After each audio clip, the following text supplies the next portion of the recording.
Assalamualaikum warahmatullahi wabarakatuh. Alhamdulillahi rabbil alamin. Wa bihi nasta'inu ala umurid dunya waddin. Wassalatu wassalamu ala asyrafil anbiya'i wal mursalin nabiyyina Muhammadin wa ala alihi wa sahbihi ajma'in. Amma ba'du, ma'asyiral muslimin wal mu'minat rahimakumullahu jami'an. Alhamdulillahirabbil alamin, segala puji bagi Allah Subhanahu wa taala. Pada sore hari ini kita berjumpa kembali di majelis kita ini yang dengan izin Allah Subhanahu wa taala kita dalam keadaan sehat pada sore hari ini. Bahkan kita barusan sudah melaksanakan sholat asar, ya. Ini mudah-mudahan diterima di hadapan Allah Subhanahu wa taala. Amin. Yang kedua, salawat dan salam semoga selalu terlimpah curahkan kepada junjungan kita semua. Dialah Nabi Muhammad sallallahu alaihi wasallam. Begitu juga kepada seluruh para keluarganya, para sahabatnya dan para pengikutnya hingga akhir zaman. Ma'asyiral muslimin dan lebih khususnya kaum muslimat, ya, dimanapun antum berada. Kita lanjutkan kembali pembelajaran kita tentang sholatu ahlil a'zar. Sholatnya orang yang memiliki uzur. Pada pertemuan sebelumnya kita sudah membahas tentang sholatnya orang yang sakit, musafir, kemudian orang yang berkendara. Nah, hari ini yang keempat yang termasuk uzur adalah sholatul khauf. Sholat dalam keadaan ketakutan. Ya. Sholat dalam keadaan ketakutan ini memang lebih identik dikatakan ketika dalam kondisi perang. Biasanya orang mengenal dalam kondisi perang. Namun ketakutan itu bisa muncul dari peperangan atau bisa muncul dari perihal yang lain. Semacam dia di hutan, ya. Kalau dia bergerak, artinya pas waktu sholat, masuk waktu sholat, kemudian ternyata di sekitar sana banyak binatang buas, dia terlalu banyak bergerak, ya, atau mungkin ya untuk berjaga-jaga. Ini termasuk dalam bagian ketakutan juga. Jadi banyak. Cuman memang lebih sering, lebih umum memang dibahas tentang sholatul khauf ini, sholat ketika dalam kondisi perang. Nah, perlu kita ketahui bersama bahwasannya Allah Subhanahu wa taala memerintahkan sholat. Bahkan sholat termasuk rukun kedua di dalam Islam ini. Sehingga ini menunjukkan bagi kita, ya, sholat khauf, artinya sholat ini tetap dilaksanakan meskipun dalam kondisi berperang. Terlebih dalam kondisi damai. Dalam kondisi perang saja sholat harus tetap didirikan, apalagi dalam kondisi damai, aman, sentosa dan sebagainya. Ya, maka dari itu Syekh Shalih Fauzan rahimahullah memulai tulisan beliau dengan tushra'u sholatul khaufi fi kulli qitalin mubah. Salat khauf itu diperbolehkan atau disyariatkan pada setiap peperangan yang boleh dilakukan. Tidak semua perang. Ya. Tetapi perang yang memang diperbolehkan dalam syariat. Seperti apa? Kaqitalil kuffari wal bughati wal muharibin. Seperti memerangi orang-orang kafir, bughat yaitu pemberontak. Kemudian muharibin, memang orang-orang yang kafir harbi, berperang. Ya. Ini boleh, ya inilah yang dinamakan qitalul mubah. Liqaulihi ta'ala, sebagaimana firman Allah dalam surat An-Nisa ayat 101, wa in khiftum ayyaftinakumul ladzina kafaru. Ya, jika kamu takut bahwasanya orang-orang kafir itu memberikan fitnah. Ya, maksudnya memerangi kalian. Wa qisa alaihi al-baqi mimman yajuzu qitaluhu. Maka kemudian apa? Dianalogikan, ya, yang lain akhirnya apa? Dianalogikan mimman yajuzu qitaluhu. Artinya orang kafir kan boleh diperangi. Sehingga ini menunjukkan bahwa siapapun yang memang syariat membolehkan untuk memerangi, maka apa? Diperbolehkan untuk melakukan sholatul khauf. Wala tajuzu sholatul khauf fi qitalil muharramin. Dan tidak diperbolehkan melakukan sholat khauf pada saat peperangan yang memang diharamkan. Ya, mungkin contoh perang antar muslim. Ya, yang memang diprovokasi. Ya, antar muslim. Ya, antar saudara muslim terjadi perang. Ini kan tidak boleh. Ya. Wad dalilu ala masyru'iyyati salatil khauf al-kitabu was sunnatu wal ijma'. Dalil dari diperbolehkannya atau disyariatkannya salat khauf itu adalah ya dari kitab, sunnah dan ijma'. Al-Qur'an, sunnah dan ijma'. Inilah yang memperbolehkan adanya salatul khauf. Jadi ini bukan karangan manusia biasa atau bukan karangan ulama, tapi ini memang sudah ada ya di dalam Al-Qur'an, kemudian dari sunnah, bahkan nanti disepakatilah oleh para ulama. Makanya Allah Subhanahu wa taala berfirman dalam surat An-Nisa ayat 102, wa idza kunta fihim fa aqamta lahumus sholata faltaqum ta'ifatun minhum ma'ak walyakhudhu aslihatahum fa idza sajadu falyakunu min waraikum, dengan ayat yang sangat panjang. Jadi ayat atau surat An-Nisa ayat 102 ini menunjukkan bagaimana tata cara sholatul khauf. Ya. Jelas sekali ini cara sholatul khauf. Kenapa? Karena dilihat dari sini bahwasanya cara sholatul khauf itu berbeda dengan cara sholat kita seperti biasa. Ada terjadi perbedaan. Mengenai masalah rokaat sama saja.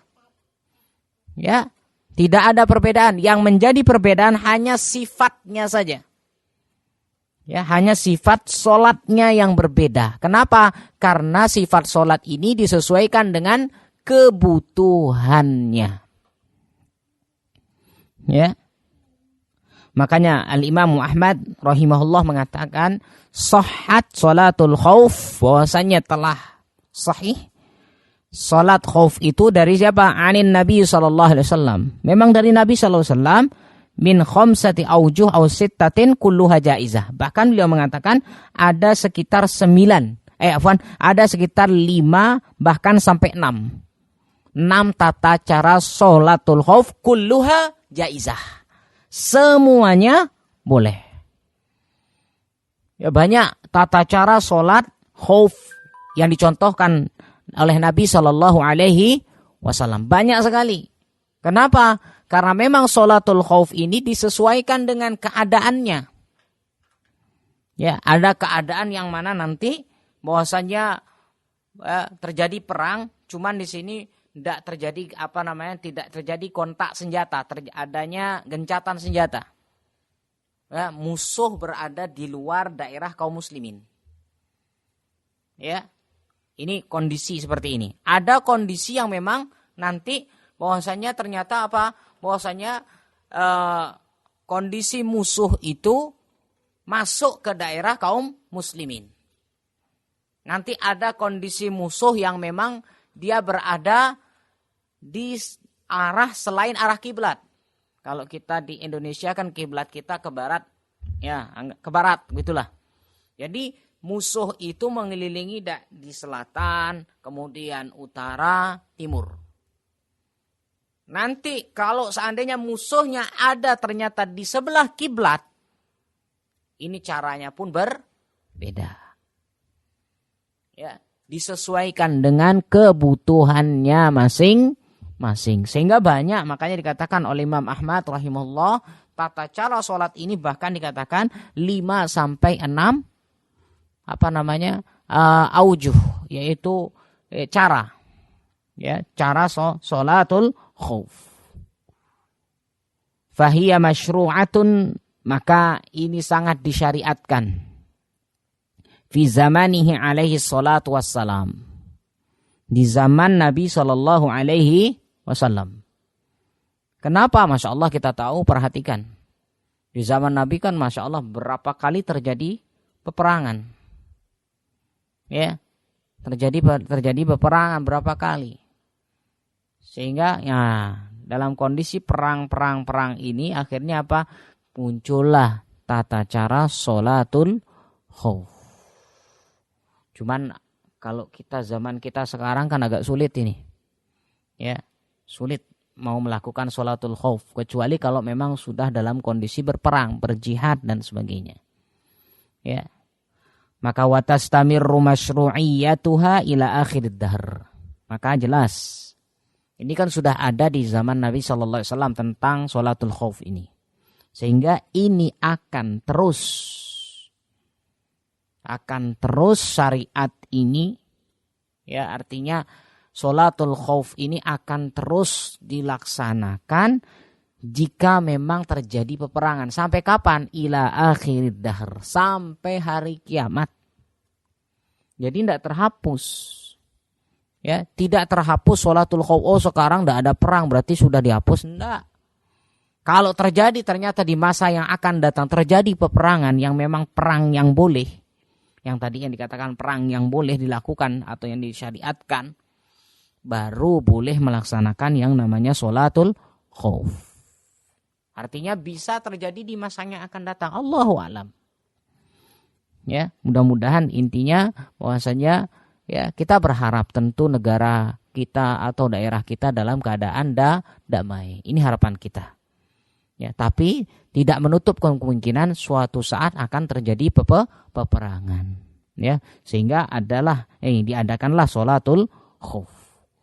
Wa ajma'a ala dzalika as-sahabah. Dan ini sudah disepakati. Ya, sholat seperti ini sudah disepakati oleh para sahabat. Wasairul a'immah, begitu juga seluruh para ulama.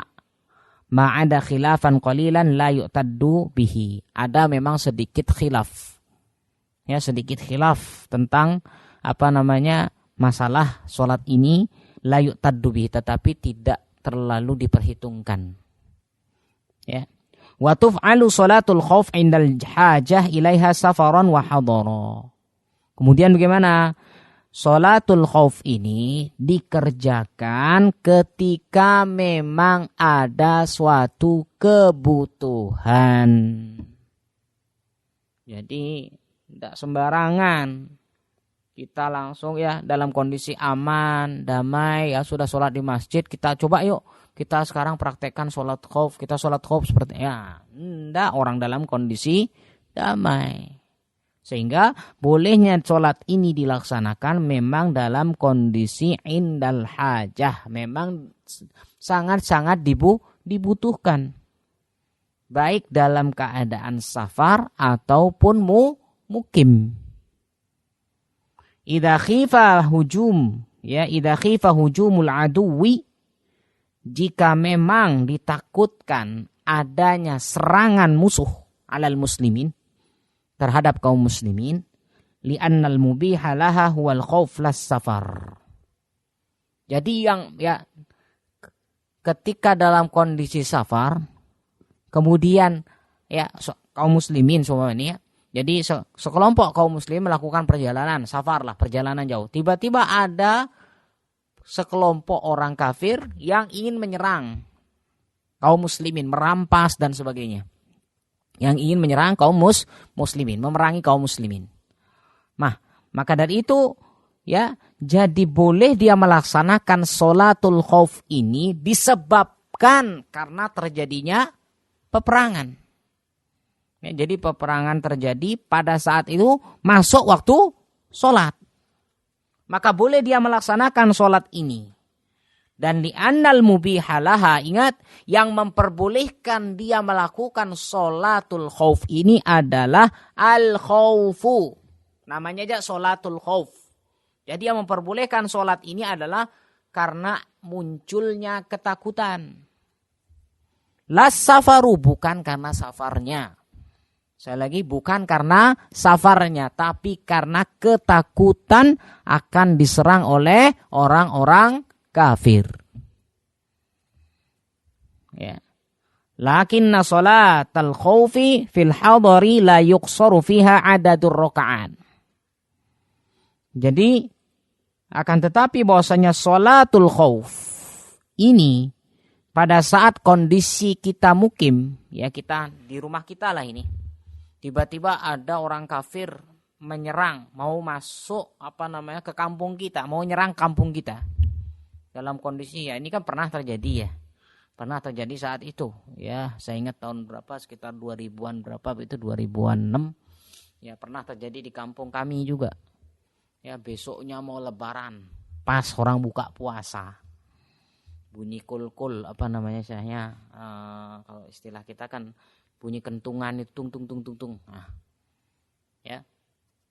Jadi pas buka puasa terjadi penyerangan. Ini buka puasa kan maghrib. Nah, dalam kondisi seperti ini. Kenapa? Sehingga apa? Sholatul khauf fil hadari, sehingga sholat khauf ketika dalam kondisi mukim la yuqsaru, tidak boleh dikosor. Fiha adadur rakaat. Ya sudah, ya. Jadi tidak boleh dikosor sholatnya. Kemarin kan kita sudah belajar kosor. Kosor itu adalah memotong, yang 4 dijadikan 2. Ya. Jadi kalau dalam kondisi kita mukim diserang kampung kita, tidak boleh kita mengkosor sholat tersebut. Kenapa? Karena kita dalam kondisi mukim. Wa innama taqsuru fiha sifatus shalah. Yang dipotong adalah sifat sholatnya. Ya, bukan rokaatnya. Sehingga rokaatnya tetap sempurna kalau maghrib, ya. Seandainya terjadi penyerangan di waktu maghrib berarti ya 3 rokaat. Terjadi penyerangan di waktu asar berarti 4 rokaat. Tidak berubah. Cuman yang berubah adalah tentang bagaimana sifat sholatnya. Wa sholatul khawfi fis safari yaksuru fiha adadur rokaat idha kanatin rubaiyah wa tuksaru fiha as-sifah. Dan sholat khauf ini ketika safar itu dikosor rokaatnya yang 4 menjadi 2. Jadi sholat yang 4 rokaat menjadi 2. Dan apanya lagi dikosor? Fiha fi as-sifah, yaitu tentang sifat sholatnya. Nanti kita akan belajar, cuman saya hanya akan menyampaikan satu saja. Ya, bagaimana sifat sholat khauf itu. Karena dan ini kita agak sulit menerangkan, mungkin nanti kita silakan cari referensi di internet, bisa lihat di YouTube bagaimana tata cara sholat khauf. Ya. Wa tushra'u sholatul khauf bi syartaini. Ingat, disyariatkannya sholatul khauf ini 2 syaratnya. Ya. 2 syarat sah diperbolehkannya sholatul khauf. Ingat, ini nama syarat.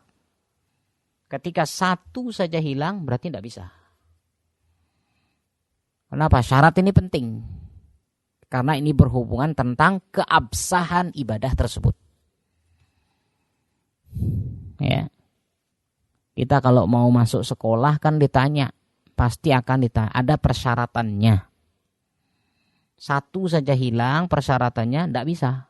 Mau sekolah kan daftar, harus setor ini, ijazahnya, ya. Kemudian harus setor kan ada pembiayaan, biayanya ini harus setor. Kalau seandainya 1 saja tidak laksanakan, memang syarat wajib ya mau masuk sekolah, tidak dilaksanakan, tidak bisa masuk sekolah.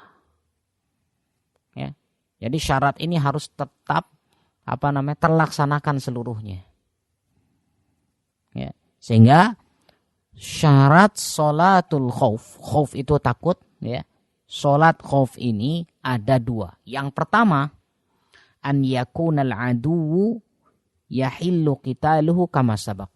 Yang pertama yaitu musuh yang menyerang kita atau musuh yang diserang, ya, itu adalah memang darahnya halal. Ya, musuh yang diserang atau ya musuh yang menyerang kita adalah memang darahnya halal. Nah, berarti sini sudah kita bisa membanding-bandingkan siapa ini darahnya yang halal. Tidak sembarangan kan? Bahkan kafir pun, orang kafir pun dibagi, ya, ada kafir harbi, ada kafir zimmi, tidak boleh, yang zimmi tidak boleh diperangi. Kenapa? Karena ya secara tidak langsung dia berada pada dilindungi, ya, terlindungi, ya, dilindungi oleh kaum muslimin, tidak boleh. Ya, kita harus paham siapa yang dimaksud dengan kafir yang musuh yang halal darahnya. Begitu juga pemberontak, itu termasuk yang darahnya halal, pemberontak yang ingin merusak, ya, kedamaian suatu negara dan sebagainya, ya, kepemimpinan yang sah, ini namanya pemberontak. Ini yang pertama. Jadi yang pertama adalah yaitu musuh, ya, yang menyerang atau diserang itu darahnya halal, ya, diperangi hukumnya halal. Yang kedua, an yukhafa hujumuhu 'alal muslimin halas shalah. Jadi ditakutkan serangan serangan yang dilakukan oleh musuh itu, ya, dilakukan pada saat waktu sholat. Ini berarti. Jadi memang yang kedua adalah khauf, takutnya bahwasanya serangan itu terjadi bagi kaum muslim pada saat waktu sholat. Kalau kita tahu ternyata jauh ini, ya, musuh masih jauh, ini waktu sholat maghrib atau waktu sholat asar sudah masuk, ini masih jauh, ya sudah sholat seperti biasa. Ya. Jadi tapi kalau sudah takut berarti kan di sini sudah menandakan berarti dekat. Ya. Jadi kalau pas sholat bisa langsung menyerang, bisa langsung turun serangan, jatuh serangan. Ya. Maka ini bahwasanya inilah, ya, syarat yang kedua, takut, ya, ketakutan yang terjadi atau ketakutannya itu bahwasanya serangannya itu terjadi pada saat kondisi dalam sholat. Maka apabila 2 syarat ini terpenuhi baru bisa melaksanakan sholatul khauf. Ya. Kalau nomor 1 saja hilang, ternyata musuhnya ini kita masih bimbang, ini darahnya halal apa enggak, ya, boleh apa enggak, masih bimbang, ini berarti tidak boleh. Ya, tidak boleh melaksanakan sholatul khauf. Ya. Ini, ya, jadi 2 syarat yang penting harus kita ketahui jika ingin melaksanakan sholatul khauf. Baik. Bagaimana sekarang kita akan berbicara tentang sifat sholatul khauf. Ya. Sifat sholatul khauf itu, ya, saya biar tidak bingung, ini saya langsung gambarkan seperti apa, ya, bagaimana tata cara sholatul khauf. Memang baiknya sholatul khauf ini memang harus praktek, harus ada orang-orang yang ikut. Ya. Jadi kalau secara gambaran biasa sholatul khauf ini ya sudah. Jadi nanti kalau kaum muslimin itu dibagi menjadi 2 kelompok. Ini cara yang pertama. Ketika memang musuhnya itu berada bukan di depan kiblat. Ya, musuhnya ada di luar kiblat, maksudnya selatan, utara, timur. Ya, tidak di arah barat kalau di Indonesia. Sehingga nanti ya kaum musliminnya dibagi menjadi 2 kelompok. Tetap sholatnya berjamaah, masya Allah. Ya, sholatnya berjamaah. Nah, kelompok pertama ini ikut sholat dengan imam. Kemudian kelompok kedua berjaga. Ada yang menghadap utara, ada yang menghadap selatan, ada yang menghadap timur sambil memegang senjata. Kemudian apa? Kemudian nanti kan tadi ada yang pertama, kelompok pertama dia takbiratul ihram ikut sama imam. Set. Dapat 1 rakaat. Ya. Sampai sujud, kemudian berdiri di rakaat kedua. Allahu Akbar, berdiri rakaat kedua, imamnya diam. Tadi ini kan baru sama 1 rakaat, maka kelompok yang pertama tadi ikut sholat itu menyelesaikan sholatnya. Kalau seandainya 2 rakaat, maka dia selesaikan, tinggal 1 rakaat langsung, ya tanpa mengikuti. Artinya imamnya kan diam, menunggu, ya gantian nanti. Jadi ya. Yang rakaat kelompok pertama ini selesaikan sholatnya ya sendiri-sendiri sampai nanti salam. Kalau sudah salam, mereka nanti berjaga bergiliran. Tadi yang kelompok kedua sedang berjaga itu langsung masuk ke barisan sholat. Masuk ke barisan sholat lalu melaksanakan sholat. Ya kan tadi imamnya masih menunggu, berdiri. Dia tidak bergerak. Jadi menunggu kelompok kedua. Jadi kalau kelompok kedua sudah kedengaran suaranya takbiratul ihram mereka, Allahu Akbar, baru mulai sholat lagi. Jadi imam di rakaat kedua. Imam kemudian apa? Kemudian melakukan rakaat kedua sampai nanti sujud, kemudian tahiyat. Ini kan 2 rakaat ya, sampai tahiyat. Nanti di tahiyat imamnya menunggu. Kenapa? Menunggu apa lagi? Kan tadi kelompok kedua baru cuma dapat 1 rakaat. Ya, jadi pas sujud, dari bangun sujud, jadi imamnya duduk tahiyat, kemudian ya tadi yang kelompok kedua ini dari sujud langsung berdiri. Ya.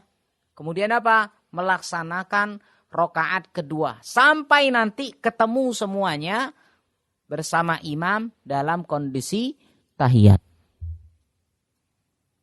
Baru nanti imamnya salam, baru makmum pun ikut salam. Nah ini ma'asyiral muslimin rahimakumullah. Ini salah satu penggambaran. Tentu saya rasa dengan penggambaran seperti ini agak sedikit membingungkan. Karena kita butuh yang visual. Memang terlihat contoh sholat khauf itu. Maka silahkan nanti antum bisa lihat di YouTube bagaimana tata cara sholat khauf menurut sunnah. Silahkan buka. Ya nanti akan dijelaskan bagaimana tata cara sholat khauf itu. Kalau penggambaran seperti yang tadi kita katakan hanya sekedar penjelasan seperti itu, ini agak sulit dipahami. Tapi ketika kita melihat visual langsung, insya Allah kita akan lebih cepat merasa, oh seperti ini. Seperti ini penjelasan tentang tata cara sholatul khauf. Baik, itu cuma satu yang bisa kami gambarkan, sebenarnya sangat banyak. Nanti bagaimana kondisi saat memang bahwasannya musuh berada di depan, bagaimana. Itu nanti bisa silahkan buka di YouTube ya. Nah, tata cara sholatul khauf. Baik, ini mungkin tentang tata cara sholatul khauf. Baik, kita sebelum lanjut kita lihat dulu mungkin ada pertanyaan.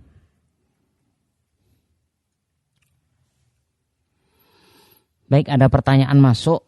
Apabila ketika sholat tiba-tiba ada ular atau sesuatu yang membahayakan, bagaimana sebaiknya kita, apakah memberhentikan sholat atau melanjutkan? Baik, memang bahwasannya ketika sholat ada tiba-tiba ular, ini sebenarnya boleh diinjak. Tapi ya kalau ular kecil kan masih mending. Kalau kobra yang lewat, Gimana? Nah ini. Jadi kalau ular-ular semacam ini kita tidak mungkin untuk ini kita bisa bergeser. Bergeser tanpa membatalkan sholat. Ya bergeser ke arah mana saja. Ini kan bergerak. Ada pergerakan ini berarti bergerak, berjalan begitu bagaimana? Bolehkah? Bolehkah? Indal hajah memang jika ada suatu kebutuhan.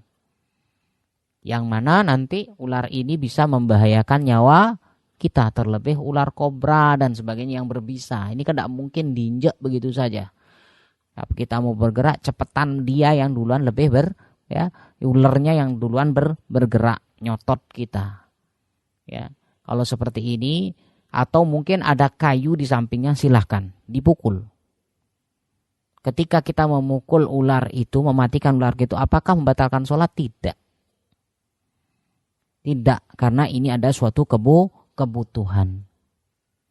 Ya, bergerak di sini karena ada suatu kebutuhan. Kita ambil kayu, ya. Jadi ambil kayu, kita mukul-mukul begini sampai ularnya mati. Ini maka sholatnya tidak menjadi batal. Ya, Allahu a'lam.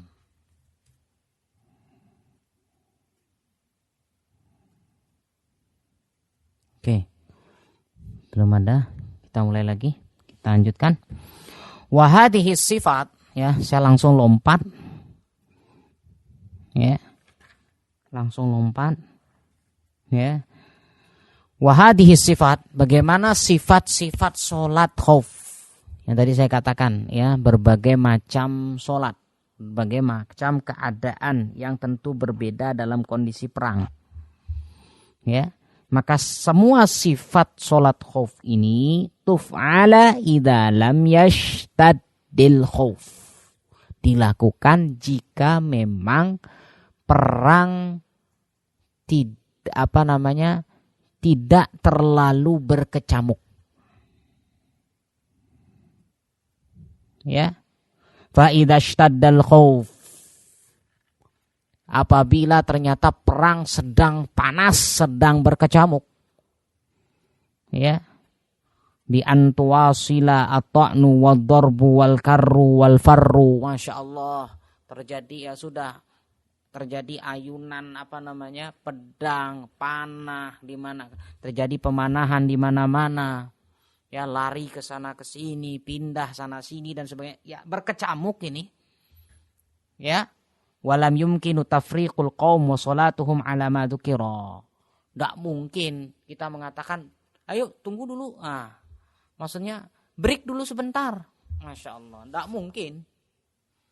Ya, kita mengatakan kepada kaum kita enggak mungkin. Ayo break dulu ya sama kaum muslim, berhenti dulu sebentar perangnya. Enggak bisa. Orang dalam kondisi perang sedang berkecamuk. Wa salatuhum ala ma dzukira.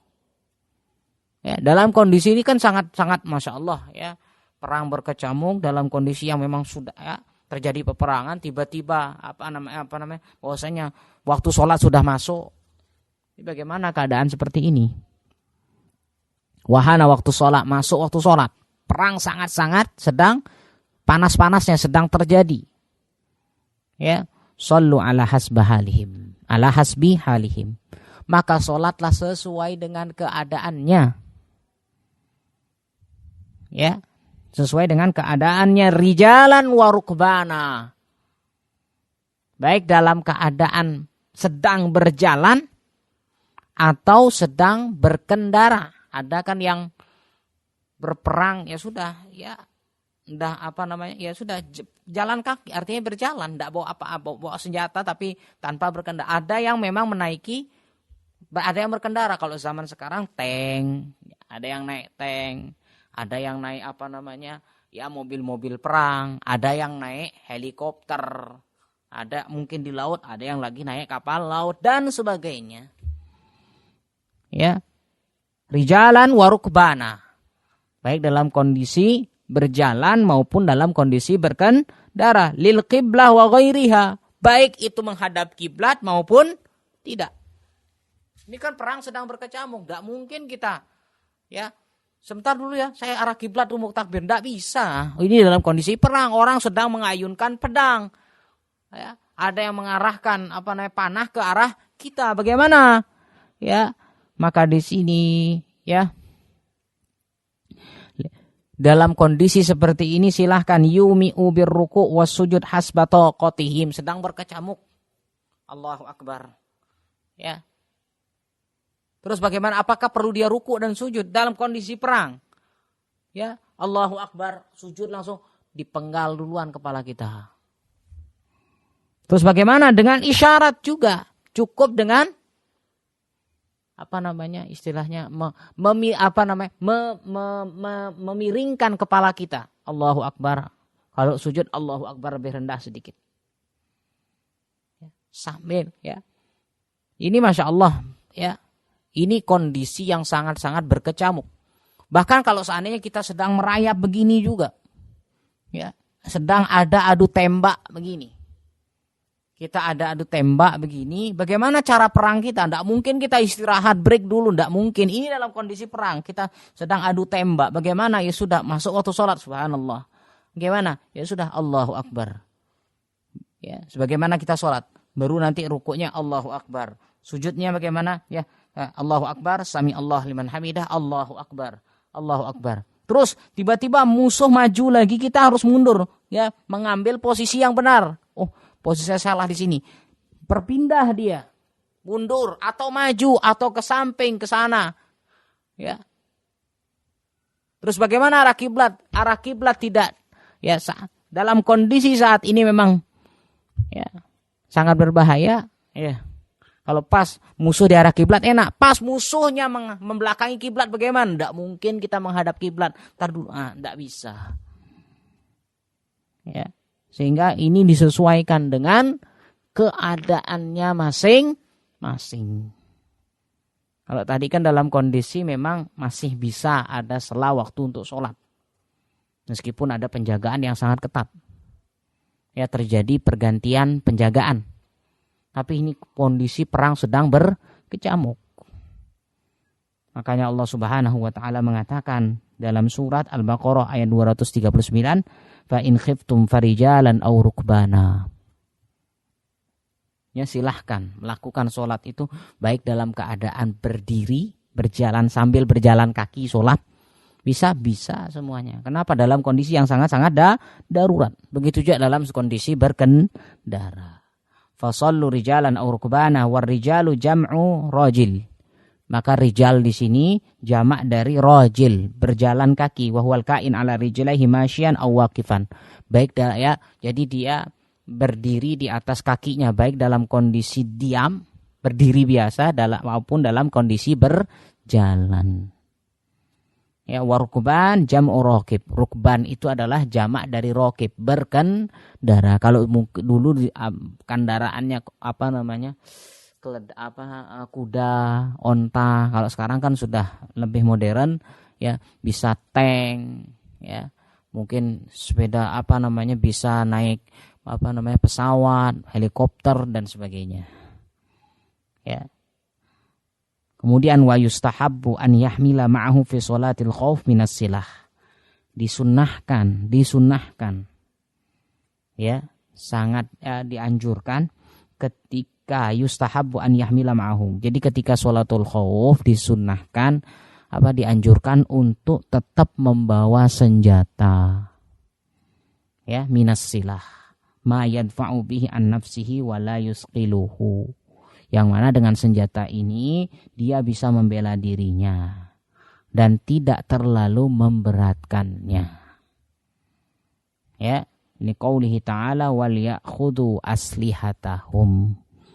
Bagaimana Nabi sallallahu alaihi wasallam mengatakan wal ya'khudhu, maka ambillah senjata-senjata mereka. Nanti jangan saling titip dulu ya, saya mau sholat. Enggak, taruh senjatanya berada di samping.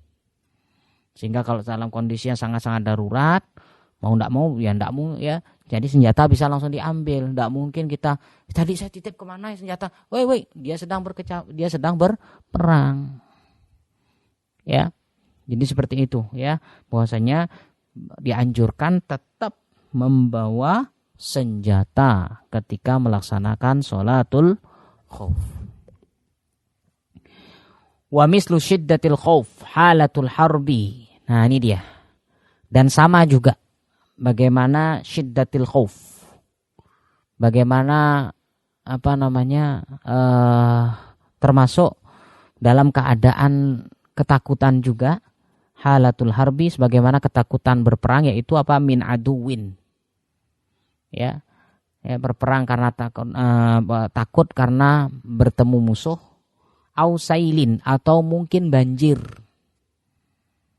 ya, au sabu, atau bertemu hewan hewan buas, dia di hutan, ya, au khaufi fawati aduwi yatlubuhu, ya, atau dia takut hilangnya musuh yang sedang dia cari, ya. Fayusalli fi hadhil halah rakiban aw masyian, maka dia boleh sholat dalam keadaan seperti ini, baik dalam keadaan berkendara maupun berjalan. Mustaqbilal qiblah wa ghairi mustaqbiliha, baik itu nanti menghadap kiblat maupun tidak menghadap kiblat. Tinggal nanti dia cukup hanya yumi'u birruku was sujud. Dia cukup memiringkan kepalanya ketika ruku dan sujud sambil berjalan. Ya, Allahu Akbar sambil berjalan. Ya, Allahu Akbar. Ya, sami Allah liman hamidah. Allahu Akbar sambil berjalan. Ya, ini memang kalau dalam kondisi-kondisi yang sangat-sangat darurat. Ya. Wa nastafidu min sholatil khauf. Ya. Bentar.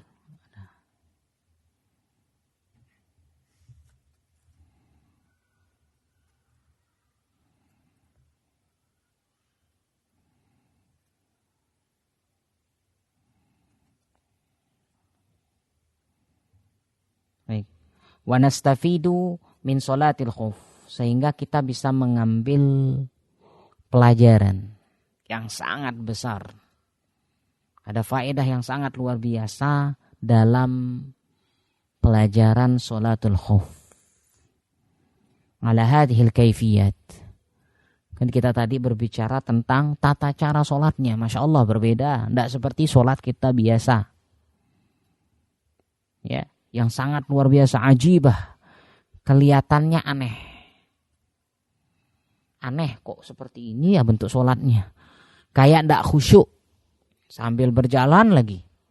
Sambil berperang lagi. Sambil mengayunkan pedang. Sambil pegang senjata lagi. Ini kan terasa aneh. Kaifiat tata cara seperti ini terasa aneh. Wa tanzimud daqiq. Ya. Yang ada pelajaran yang sangat-sangat dalam sholatul khauf ini. Ahammiyatus sholah fil Islam.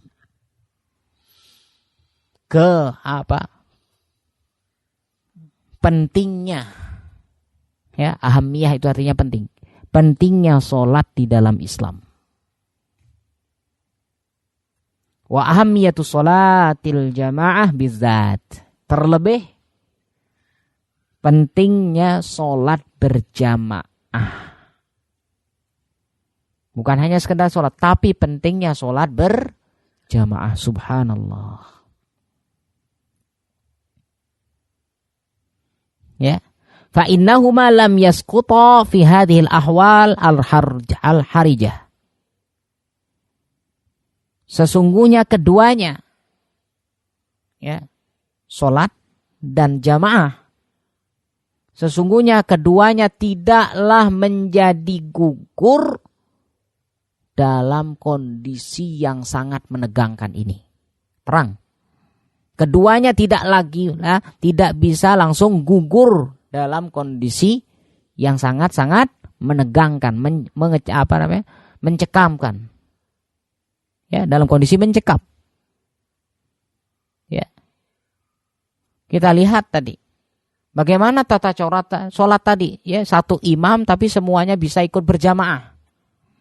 Padahal kalau kita bisa lihat kan bisa saja ya sudah sholat sendiri-sendiri aja. Yang satu bawa senjata, jaga dulu gantian. Sip-sipan lah kayak orang bekerja gitu. Ya sudah kamu jamaah pertama yuk, sudah selesaikan sholat jamaah pertama, nanti ya sudah habis itu jamaah yang kedua atau mungkin sendiri-sendiri saja. Tapi semua hampir kita lihat sunnah-sunnah yang ada justru dalam kondisi perang berjamaah tetap dilakukan, cukup sekali bahkan. Tidak berkali-kali. Dengan satu imam. Nanti memang ada yang merasakan takbiratul ihram bersama imam, ada yang merasakan tahiyat akhir bersama imam. Artinya imam hanya satu. Ya. Sehingga keduanya sholat, tentang hukum sholat, ya, pentingnya sholat dan pentingnya berjamaah tidaklah menjadi gugur dalam keadaan yang sangat mencekam ini. Kama nastafidu kama lihadhihi syariah al-islamiyah. Sebagaimana kita juga mendapatkan bagaimana sempurnanya syariat Islam ini. Wa annaha syuri'at likulli halatin ma yunasibuha. Bahwasanya Islam ini Allah Subhanahu wa taala memberikan syariat kepada kita semuanya ini disesuaikan dengan keadaannya. Disesuaikan dengan keadaannya.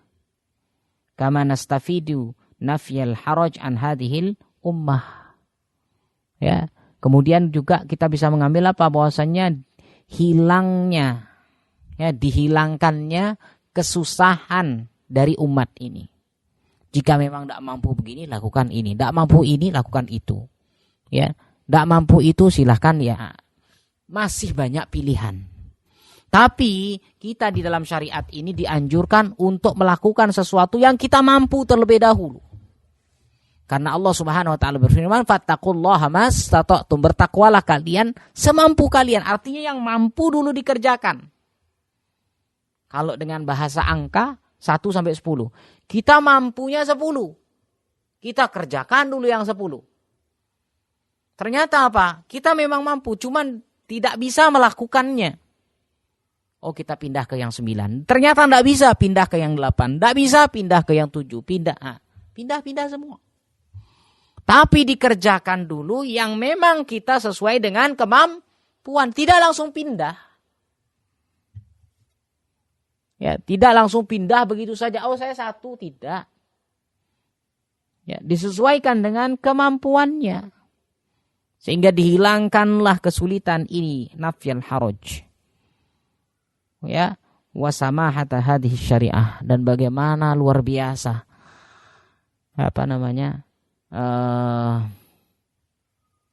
toleransi syariat dalam Islam ini. Ya. Jadi kita diperintahkan untuk melakukan sesuai dengan kemampuan kita.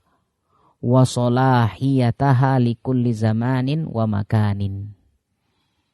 Dan ketika kita sudah melakukan itu semua, itu demi kemaslahatan kita.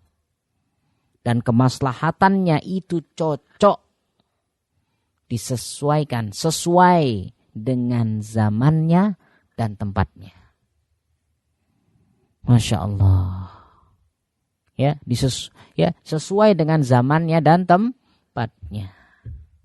Siapa yang mampu mengatur ini semua? Tidak ada yang mampu mengatur ini semua kecuali Dia Sang Maha Pencipta, Allah Subhanahu wa taala.